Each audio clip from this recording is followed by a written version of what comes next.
Ce sont les équivalents des... moi, je me souviens, petite ou ado, quand on regardait des films ou des séries américaines, on voyait sur Broadway, ce qui me semblait extrêmement exotique, ces images des hommes sandwich, ces hommes qui avaient des pancartes devant et derrière et qui faisaient la publicité d'un commerce quelconque. Il me semble que les influenceurs d'aujourd'hui, pour certains d'entre eux, sont devenus les hommes et les femmes sandwich de notre époque. C'est une forme différente à une préoccupation, à une ambition de la société capitaliste qui est là depuis longtemps, finalement.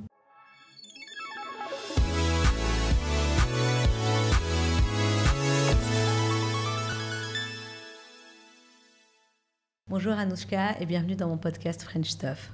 Bonjour Ibel et merci de l'invitation. Tu es docteur en lettres, enseignante de philosophie ici à Dubaï depuis pas mal d'années. Tout à fait. Avant de commencer, je demande tout le temps à tous mes intervenants de se présenter. Donc, qui es-tu Anouchka ? Alors, on pourrait passer des heures sur cette question, hein. C'est la prof de philo qui répond là, mais si je veux être relativement rapide et concise, je suis franco-mauricienne, j'ai grandi à l'île Maurice, je suis arrivée à Paris pour mes études supérieures, j'ai fait des études de littérature et de philosophie par passion. J'ai commencé à travailler dans le privé à Paris, attirée beaucoup par le milieu du journalisme, j'ai aussi bossé dans une maison d'édition. Et comme beaucoup de gens, je me cherchais et j'ai trouvé ma vocation dans l'enseignement. J'ai commencé à enseigner ici, à Dubaï, il y a 15 ans de cela maintenant déjà, au lycée français international Georges Pompidou, donc où j'enseigne la philosophie. Et si je devrais vraiment me résumer de façon extrêmement rapide, je dirais que ce que j'aime le plus, ce qui me plaît, ce qui me porte, c'est la littérature, la philosophie, les rencontres, les interactions et la mer. Voilà. La philosophie a toujours existé depuis des millénaires, ainsi que la science. La science, depuis le siècle dernier, a évolué exponentiellement. Est-ce que la philosophie a-t-elle pu aussi évoluer depuis, vu que la science offre des réponses ? Est-ce que la philo peut être considérée comme antagoniste à la science ? Qu'en penses-tu ? Alors, il y a beaucoup de questions dans tout ce que tu me dis là. Toujours. Bon, d'une part, j'aime beaucoup ce lien, cette réflexion entre philosophie et science, parce que dans les deux cas, il y a une même démarche, c'est la connaissance, quoi. Connaître et comprendre, connaître le monde dans lequel on est, mieux le comprendre. Donc, il y a vraiment un même moteur, vraiment qui anime et les scientifiques des sciences dures, physiciens, mathématiciens, biologistes, les scientifiques des sciences humaines, sociologues, psychologues et philosophes. Et donc vraiment, je crois vraiment qu'il n'y a absolument pas de rupture, mais une même envie, donc celle de mieux connaître et de mieux comprendre. La philosophie, on pourrait dire que d'une certaine façon, elle n'est spécialiste en rien et elle s'intéresse à tout.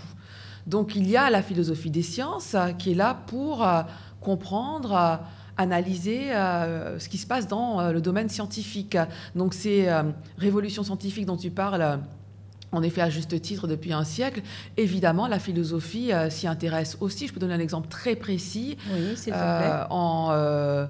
Dans le domaine médical, on a des questions qui sont absolument passionnantes aujourd'hui. La question, qui est un débat qui revient régulièrement en France, par exemple, de l'accompagnement de la fin de vie, la question de la procréation médicalement assistée.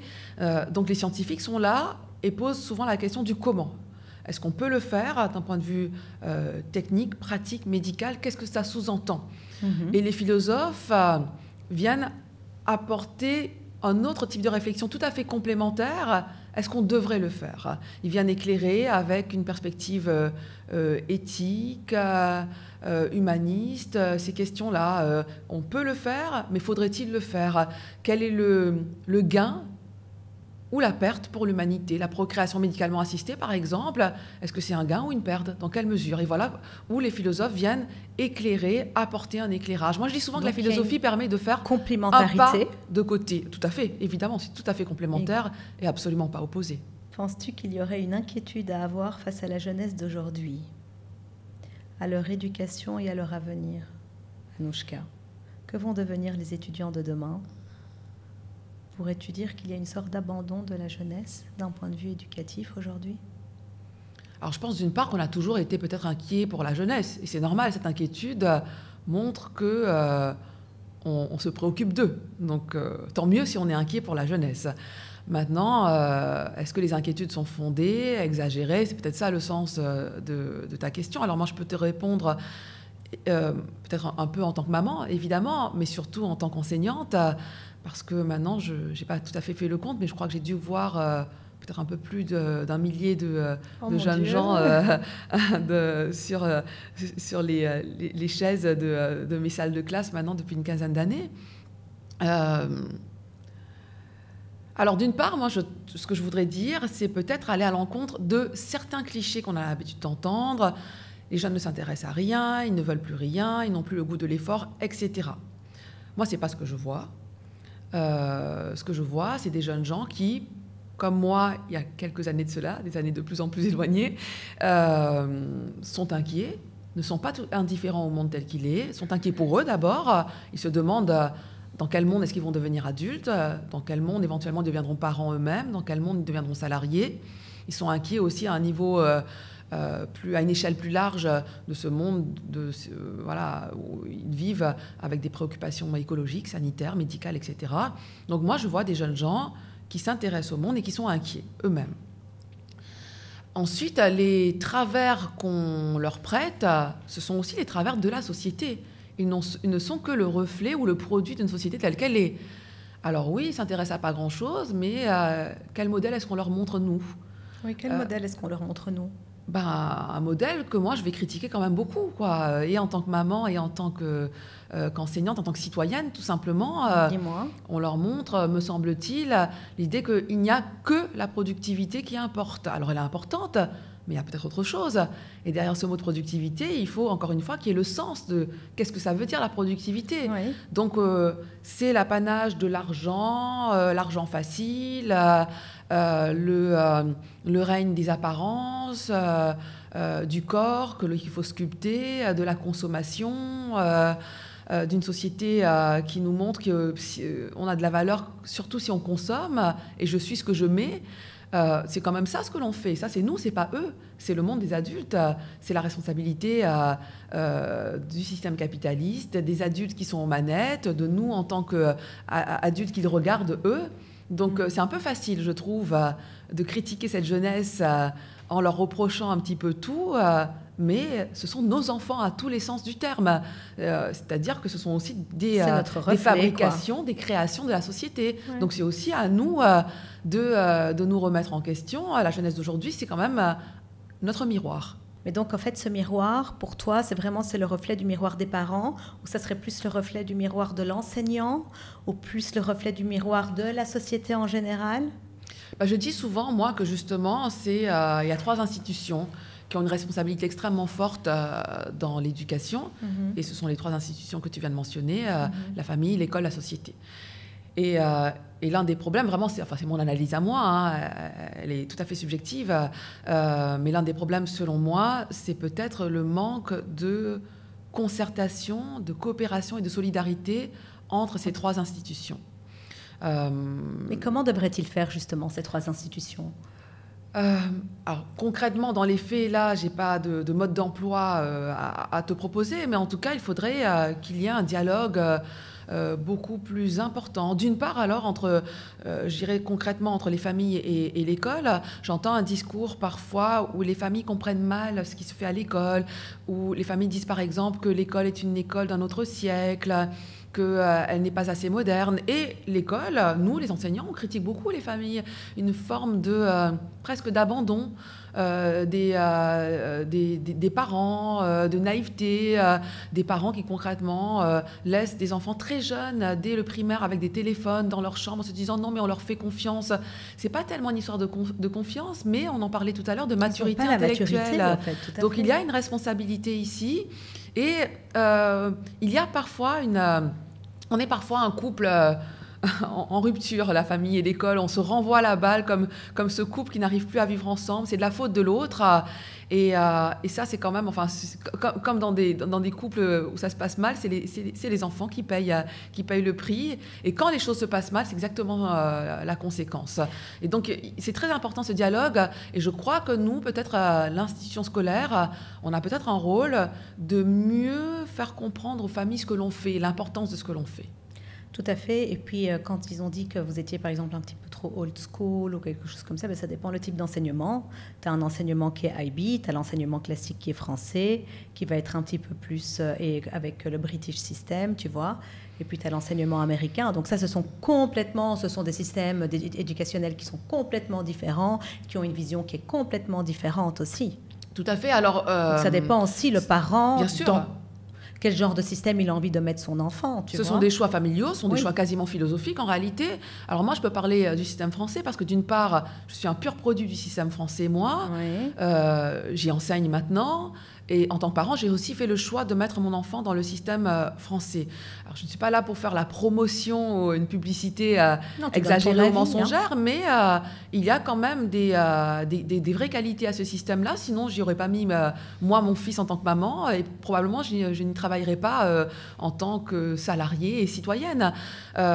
Et ce côté old school, comme tu le dis, pour reprendre tes mots, ou classique, moi, je le défends. Je trouve qu'il a des vertus. Moi, j'estime que, et encore une fois, c'est tout à fait subjectif, il y a probablement des gens qui vont m'écouter qui ne seront pas d'accord avec moi et c'est leur liberté intellectuelle la plus complète. Moi, j'estime qu'à bien des égards, l'école ne doit pas être uniquement un reflet de la société, que l'école doit être hermétique par rapport à la société. Je m'explique, il y a des compétences qui ne peuvent être développées qu'à l'école. Et si l'école abandonne ces compétences, elles ne seront développées nulle part ailleurs. Mais tu parles de quelles compétences? Alors, les compétences qui, moi, me semblent les plus importantes, c'est penser de façon critique et s'exprimer avec pertinence. Voilà. Alors, je ne mets pas de côté les compétences scientifiques qui sont extrêmement importantes. Penser avec pertinence, la pensée mathématique ou les sciences physiques apportent cette pertinence de la pensée tout autant que la littérature ou la philosophie. Mais moi, je ne vois pas de lieu dans la société qui peuvent permettre, avec ce degré d'exigence, la pensée critique et le développement des capacités d'expression, écrite ou orale. Je ne dis pas qu'elles n'existent pas, mais de façon aussi poussée, je ne vois pas d'équivalent, moi. Donc si l'école commence à mettre ses compétences de côté, qu'est-ce qui reste? On devient une école du divertissement? Je ne crois pas que ce soit souhaitable. Moi. Par rapport à l'effort intellectuel, penses-tu qu'on devrait donner des écrans aux enfants ou pas? Alors, moi, encore une fois, tu me poses des questions. Mais c'est privé, c'est ton point de vue. Encore une fois, je ne me fais absolument pas le porte-parole ni de mon école, ni d'une institution. Pas du tout. Là, tu parles de toi en tant que toi, Anouchka. Exactement. C'est toi. Alors, moi, en tant que toi, moi, Anouchka. En tant que toi, Anouchka. Moi, je suis assez réfractaire à l'idée des écrans parce que d'une part, je lis, je m'intéresse et les études montrent quand même que ça freine énormément chez les tout-petits, le développement intellectuel. Tout-petit, c'est quoi pour toi? Les études montrent qu'en dessous de 10, 11, 12 ans, il faudrait qu'il y ait quasiment aucune exposition aux écrans. Donc, on sait que le cerveau termine sa maturation à l'âge de 20, 22 ans. Donc, c'est un long processus quand même. Et puis surtout, moi, la question que je me pose, c'est quel est le gain et quelle est la perte? Le gain face aux écrans, chez des enfants qui ont jusqu'à, en tout cas, je dirais... 13, 14 ans, moi, je ne le vois pas. Je serais ravie d'échanger avec quelqu'un qui pourrait me l'expliquer. Mais même, par exemple, si il regarde des documentaires ou des choses comme ça intéressantes? Oui, mais les documentaires, moi, par exemple, j'en regarde avec mon fils, on le regarde en famille. Oui. Et moi, je ne suis pas pour un lien individualiste et isolé. Lui, avec son écran, enfermé dans sa chambre, on le regarde en famille, après on en discute à table. Ou alors un film en famille, on regarde etc. ce qu'on comprend, qu'est-ce qui nous a touchés les uns les autres. Donc ça, c'est ce que je faisais aussi avec mes parents donc tu es pour le fait qu'on regarde un film familial, etc. Donc et qu'après on en discute. Dans ce sens-là, il n'y a pas de problème. Oui, effectivement, évidemment, l'écran peut être une ouverture sur le monde, un apport de connaissances. Mais donner un iPad, par exemple, à un enfant de 4-5 ans, ou alors une console de jeux, les PlayStation, etc., ou alors même mettre des enfants tout seuls sur un Moi, écran. Ce que je vois, et je vais être assez dure dans mes propos. Mais dis-le. Moi, je vois des familles qui se déchargent de leur rôle parental par les écrans. Alors, ils ont des raisons je suis tout à fait d'accord avec toi. Des raisons qui ne sont pas acceptables, mais compréhensibles. je dis souvent que pour moi, il y a une forme de schizophrénie dans nos sociétés. On nous demande d'avoir une carrière réussie et d'être aussi de bons parents. Et je ne suis pas certaine que ce soit compatible.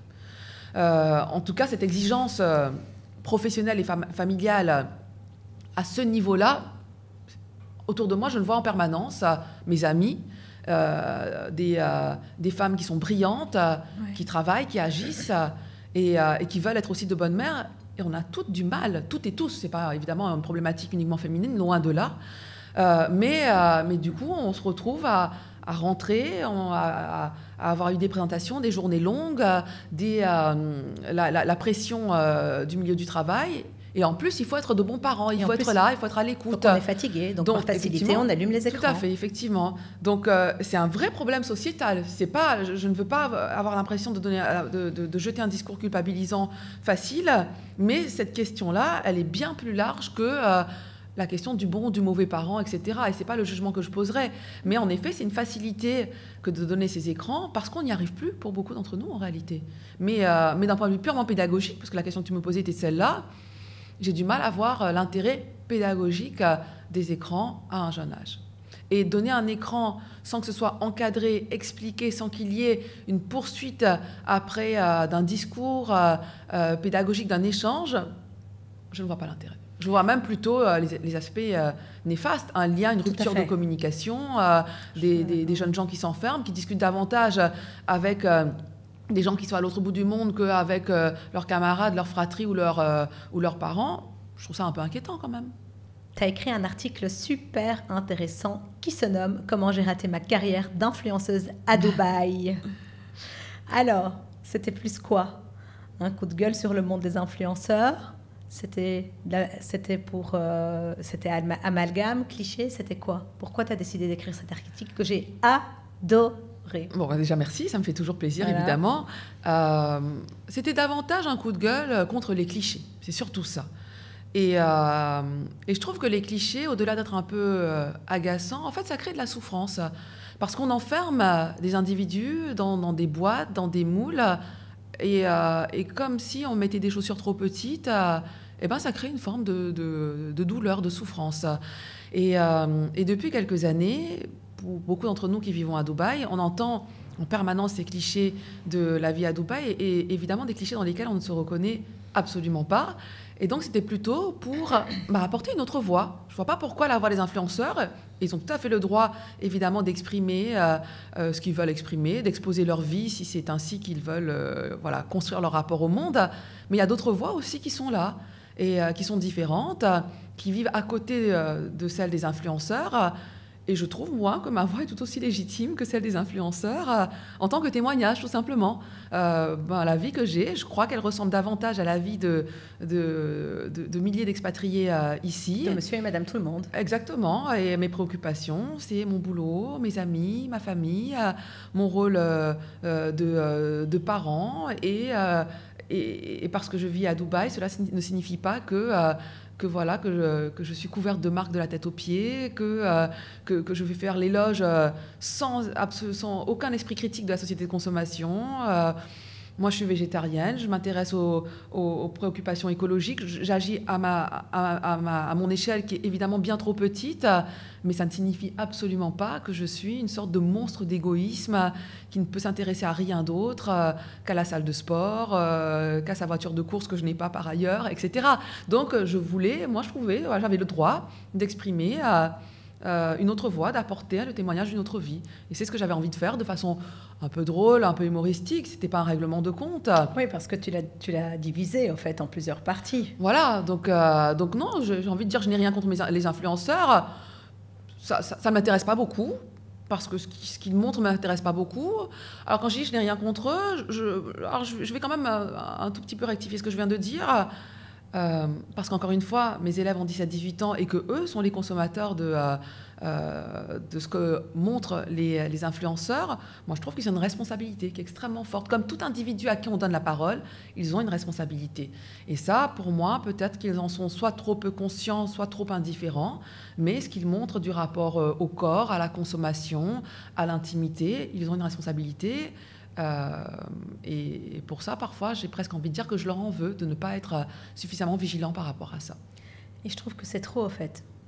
Pour moi, je trouve que les influenceurs, ce qu'ils sont en train de montrer aujourd'hui, maintenant, je ne vais pas généraliser, on ne va pas mettre tout le monde dans le même sac, parce qu'il y a de bons et de moins bons influenceurs. Probablement, je ne suis pas experte en la matière. Moi non plus.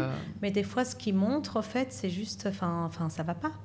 Ça ne va pas. Et puis alors, il y a tous ces jeunes d'aujourd'hui qui veulent absolument leur ressembler et qui vont commencer à tout faire pour devenir eux-mêmes des influenceurs, quitte à vendre leurs images, mais pour rien du tout. Et en fin de compte, ils vont se salir, en fait, ces jeunes. Ils vont se salir rien que pour essayer donc, de devenir célèbres, d'avoir plus d'abonnés, etc., etc. Tout ça à cause de quoi? À cause des influenceurs, parce qu'ils ont envie de leur ressembler. Hein, ils ont envie aussi de commencer à faire de la chirurgie esthétique. Là, on va parler vraiment de tout ce qui est très superficiel. Et puis, quand on voit tous ces influenceurs avec des sacs, on va dire Chanel, Dior, ou habillés en marque, de la tête aux pieds, mais honnêtement, c'est pas donné à tout le monde. Oui, j'en reviens encore. On est d'accord au fait qu'aujourd'hui, si par exemple on veut aller s'acheter un sac Chanel, et ben c'est quoi? Ça coûte une véritable fortune, quoi, tu vois. Au-delà du prix, moi, ce qui m'intéresse, c'est pourquoi on le fait, quel est le symbole derrière, qu'est-ce que ça nous apporte, quoi. Et je vais paraître complètement obsédée par la question, mais j'y reviens. Ce que tu dis là repose la question des modèles que la société offre à la jeunesse d'aujourd'hui. Et est-ce que ce sont ces modèles-là que l'on souhaite mettre en avant? En tout cas, clairement, oui, ce sont ceux-là qui sont en avant aujourd'hui. Moi, je trouve qu'on a quand même un rôle, peut-être même une obligation de s'interroger. Mais pourquoi, Anouchka, penses-tu que la société a évolué dans ce sens-là? Tu me poses des questions quand même que des gens passent des années à étudier, à réfléchir, à analyser. J'ai une experte en face de moi. Je ne peux pas dire que je sois une experte de tout, ce serait quand même extrêmement prétentieux. Je crois que, encore une fois, c'est quand même que le reflet d'une société qui n'a pas émergé là depuis quelques années. C'est une longue et lente construction d'un système capitaliste depuis la fin du 19e siècle qui s'est construit, qui s'est amplifié. Avec l'idée, si je veux vraiment la résumer de façon extrêmement simpliste, parce que c'est évidemment plus complexe que ça, que je suis ce que j'achète. Et donc, peut-être que ce que nous montrent certains influenceurs, c'est l'apogée de ça. Ce sont les équivalents des... moi, je me souviens, petite ou ado, quand on regardait des films ou des séries américaines, on voyait sur Broadway, ce qui me semblait extrêmement exotique, ces images des hommes sandwich, ces hommes qui avaient des pancartes devant et derrière et qui faisaient la publicité d'un commerce quelconque. Il me semble que les influenceurs d'aujourd'hui, pour certains d'entre eux, sont devenus les hommes et les femmes sandwich de notre époque. C'est une forme différente à une préoccupation, à une ambition de la société capitaliste qui est là depuis longtemps, finalement. J'adore. Très bien. Si les spectateurs ont quelques questions, comment est-ce qu'ils peuvent te joindre? Alors, je suis très active sur 2 plateformes, qui est Instagram, et mon compte s'intitule Dans le chaos monde. Et le chaos monde, c'est un concept d'un philosophe qui s'appelle Édouard Glissant, sur lequel j'ai fait ma thèse, et un écrivain et philosophe qui me plaît beaucoup. Et si tu me permets de dire c'est quoi le chaos monde? Le chaos monde, c'est le monde... Je t'en prie, s'il te plaît. Parce que là, du coup, je parle vraiment de ce qui me passionne. Vas-y, mais parle de ta passion. Le chaos monde, c'est le monde tel qu'il est, c'est-à-dire un monde d'interaction, de rencontres, de surprises et d'imprévus, parfois brutales d'ailleurs, parfois non choisies, mais on fait le pari que de ces rencontres surprenantes et parfois violentes surgira vraiment de l'enrichissement, de la connaissance. Et moi, ce qui me plaît énormément, c'est d'observer ce chaos monde qui est en train de se construire. Et c'est ce que je fais un petit peu sur mon compte Instagram. J'analyse. C'est une sorte de journal philosophico-littéraire qui n'a pas d'autre prétention que celui-là. Mais j'essaie d'analyser, de partager mes analyses. Et je suis aussi très active sur LinkedIn avec des réflexions un peu plus professionnelle, et notamment, comme je te le disais tout à l'heure, j'ai une activité relativement récente qui me plaît énormément. J'apporte la philosophie dans le monde de l'entreprise. Ça veut dire quoi, justement? Alors, ça peut sembler parfois un petit peu paradoxal. Les gens sont parfois étonnés quand je présente les choses ainsi. Mais en réalité, on parlait tout à l'heure de la quête de sens. Évidemment, cette question de la quête de sens, elle est présente partout. Et elle est extrêmement présente dans le milieu professionnel. On ne peut pas continuer à avancer, à produire, à être efficace sans se demander pourquoi, comment. Et ça, c'est un leurre absolu. Et les entreprises, grandement, sont tout à fait conscientes de ce besoin du sens et de l'interrogation.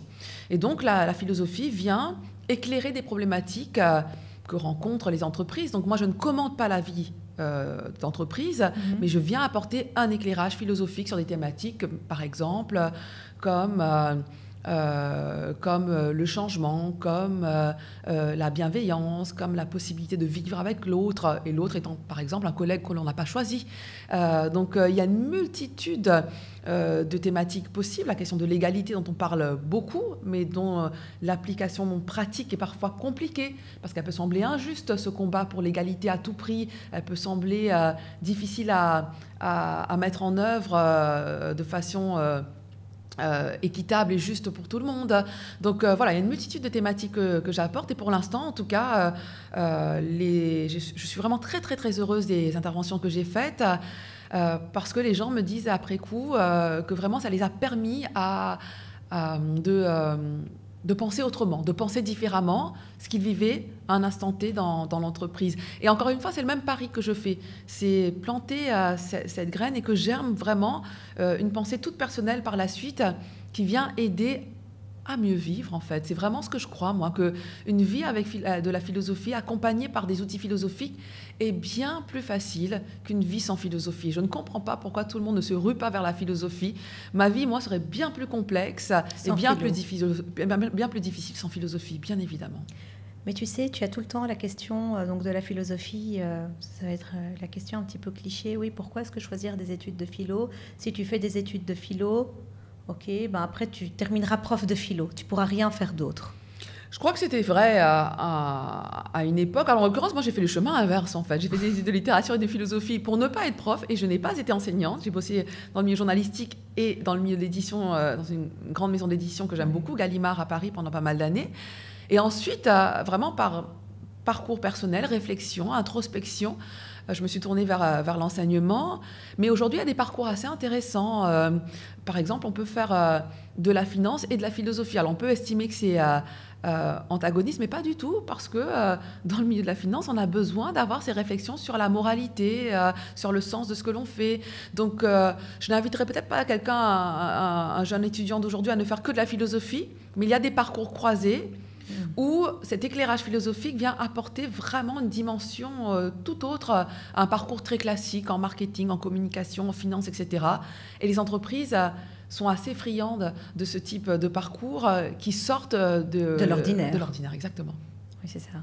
Donc, ils cherchent tout le temps des profils un petit peu plus innovateurs, créateurs. Bien sûr. Et je crois, moi, que je ne suis pas du tout d'accord avec l'idée que les gens ne pensent plus, ne veulent plus penser.